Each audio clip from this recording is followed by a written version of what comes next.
தென்றலை போல நடப்பவள் என்னை தழுவ காத்து கிடப்பவள் செந்தமிழ்நாட்டு திருமகள் எந்த தாய்க்கு வாய்த்த மருமகள் சிந்தையில் தாவும் பூங்கிழி அவள் சொல்லிடும் வார்த்தை தேன்துளி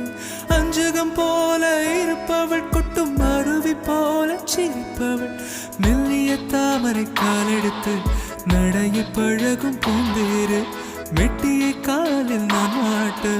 மயங்கும் பூங்கொடி பெண்ணல்ல பெண்ணல்ல ஓதாப்பு சிவந்த கண்ணங்கள் ரோசாப்பு கண்ணல்ல கண்ணல்ல அள்ளிப்பூ சிரிப்பு மல்லிகை பூ சிறு கைவளை கொஞ்சிடும் பொய்யாப்பு அவள் கைவில் ஒவ்வொன்றும் பன்னீர் பூ மைவிழி ஜாடைகள் முள்ளுப்பூ மணக்கும் சந்தனப்பூ சித்திரமேனே